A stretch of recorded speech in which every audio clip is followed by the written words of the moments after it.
So on his very first day in office, President Trump signed an executive order announcing that the federal government would, quote, take appropriate action to correct past misconduct related to the weaponization of law enforcement and the weaponization of our intel community. No person alive today knows what it's like to have the full force of the federal government turned against you better than Donald Trump.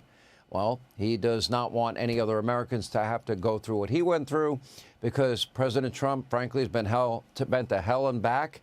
And it all started at the beginning of his first term with the totally phony Russia hoax. We spent 3 years unpeeling every layer of that onion on this program with John Solomon and Greg Jarrett and Sarah Carter and others. Today, we're learning another shocking detail about the early days of that sham investigation. We have a newly declassified report prepared for President Barack Obama back in December of 2016, right after Donald Trump won, specifically stating, quote, Russian criminal activity failed to reach the scale and sophistication necessary to change election outcomes. And they were talking about one place in Chicago. Now, the deep state did not like the assessment. That was put together by career people, rank and file people. But when the politicized people around Obama got it, guess what? It changed. They never let Obama see it. Then when he asked them to prove that Russia meddled in the election, they just simply complied and they turned it on its head. And frankly, in many ways, you can say they polluted what was real intelligence and they turned it into poison. And they did it to destroy one man. Is it any wonder that there are now reportedly criminal investigations, this conspiracy investigation by Kash Patel underway, and it specifically names Comey and Brennan. All right, here to give us all the details and bring us up to speed with reaction, the Director of National Intelligence, Tulsi Gabbard. She declassified this report yesterday, has many more details. You know, I have this creation of the Russia hoax that you put out on X, that you posted on X, and I'll put it up as you're speaking here.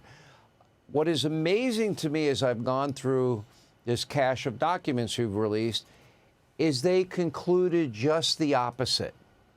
They concluded there was no problem.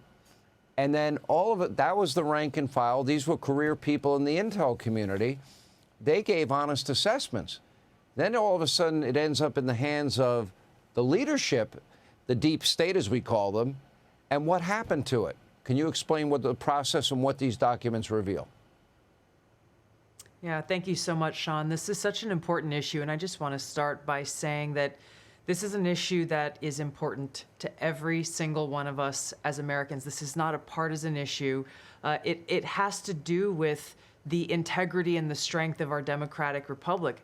And it lays out this over 100 documents that you're referencing that I released, declassified and released, spells out in great detail exactly what happens when you have some of the most powerful people in our country directly leading at the helm, President Obama and his senior-most national security cabinet, James Comey, John Brennan, James Clapper, and Susan Rice and others, essentially making a very intentional decision to create this manufactured, politicized piece of intelligence with the objective of subverting the will of the American people who in November of 2016 delivered a historic victory to President Trump, defeating Hillary Clinton. And President Obama and his team, their goal was to essentially not accept the decision of the American people and to use this manufactured, politicized intelligence as a means to enact what would become essentially a years-long coup against President Trump. You have gone into great detail over these years of what the effects of this document and this decision have resulted in. Obviously, a years-long Mueller investigation that cost taxpayers almost $40 million, 2 congressional impeachments, endless smears and attacks against not only President Trump, but his family. He had senior members of his team who were investigated, some arrested and jailed. We had heightened and increased tensions between the United States and Russia. The list goes on and on about the consequences of President Obama and his senior cabinet members politicizing intelligence once again, and I say these words very clearly, to enact what was essentially a years-long coup, subverting the will of the American people in that election in November. Now, you referenced this President's Daily Brief document that was drafted for President Obama in early December that reaffirmed what the intelligence community professionals, as you say, had been assessing for the previous 6 months leading up to the election, which was that Russia neither had the intent nor capability to essentially hack the outcome of the U.S. election.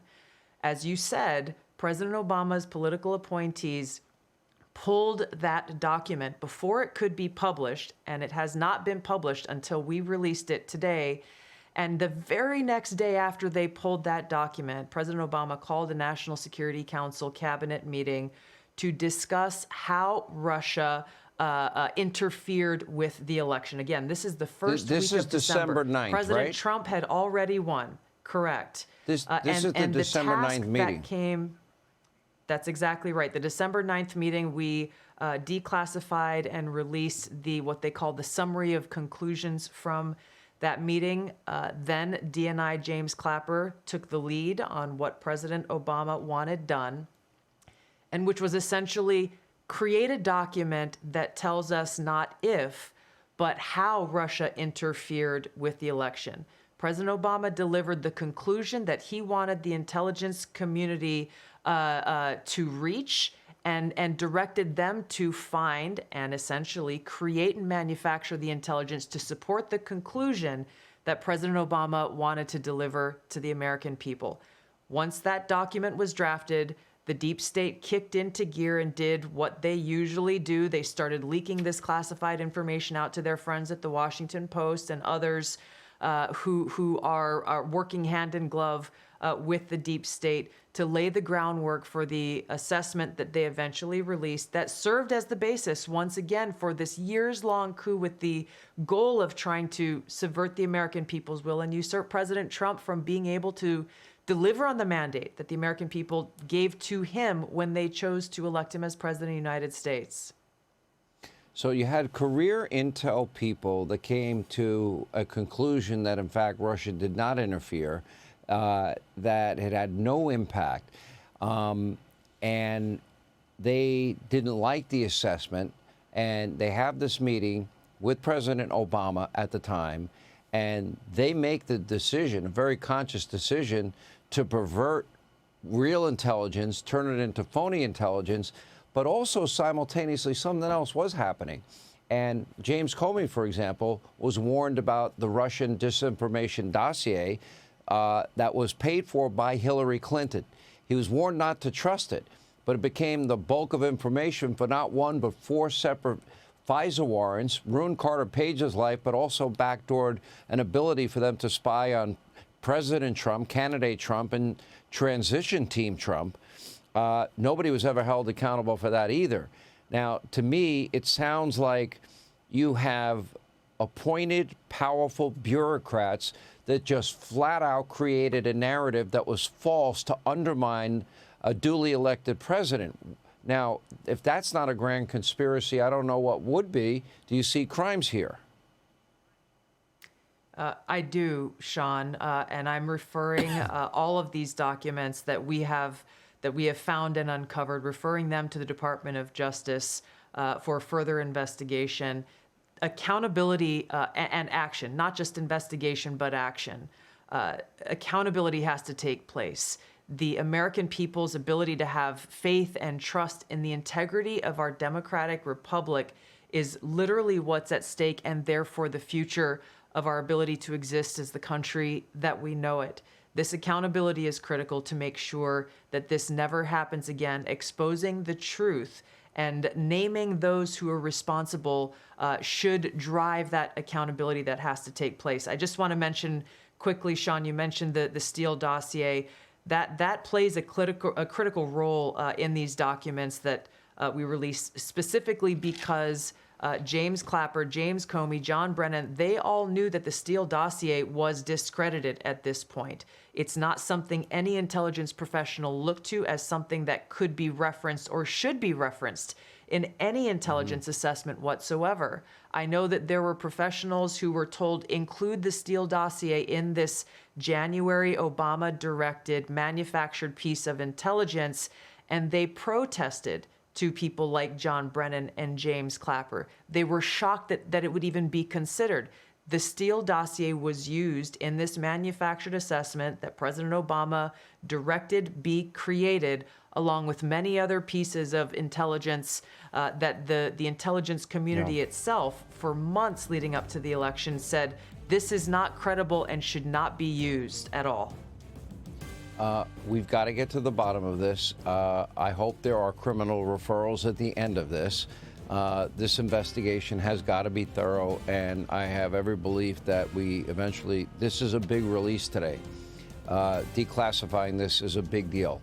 I spent 3 years on this program unpeeling every layer of the onion, and the media just were used as propagandists, pushing a false conspiracy theory for 3 years, and it did great damage to the country.